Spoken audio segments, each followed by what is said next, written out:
áo mặt lên con chép ấy quá thế. Ui. Cái gì?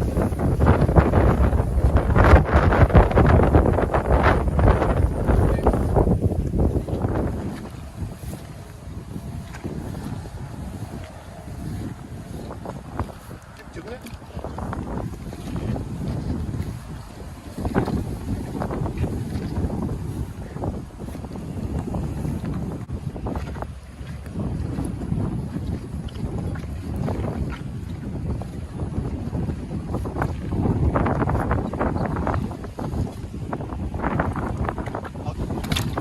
Các bộ.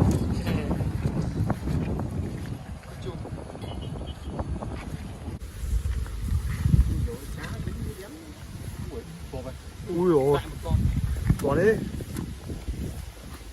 Con này con vệt xanh. Chỉ đổi màu ra. Hai con. Sao nước ở trong ấy? Còn là cái gì? Đây không có. Đấy, cô ơi. Ui, nhấp rồi. Xếp rồi. Hình như còn con nước trong góc này.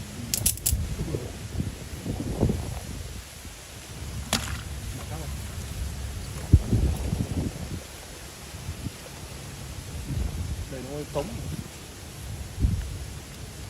Thế đúng vậy, con trong đấy.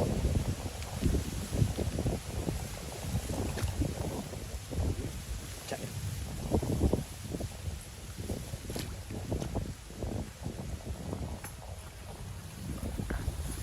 Được một con chép.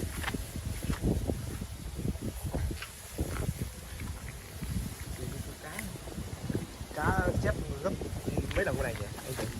Tầm câu cá hơn, đi câu cá hơn. Con ấy chắc tầm con này mấy lạng. Con này á? 4 con 3 lạng. Nặng hơn nặng hơn. Thế giờ 20 lần con này. Tính lại số. Cái này to lắm. Hết. Cả lắm. Cá chép dài nhỉ? Đây cái rổ nó phải dài. Cuộn cái mắt vãi được con cá.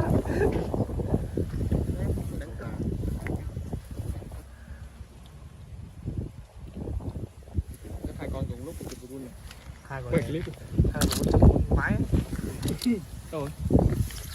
Đây.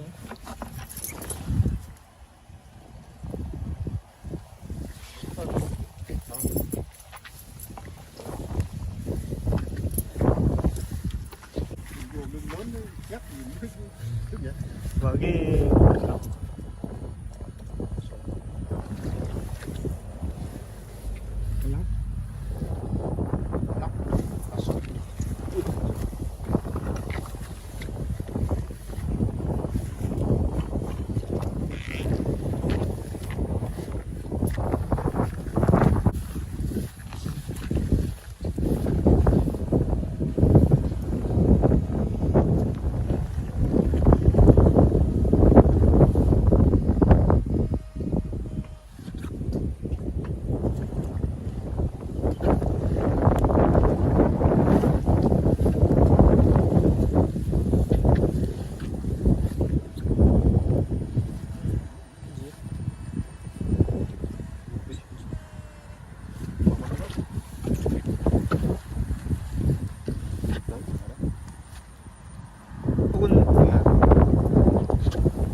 ส้ม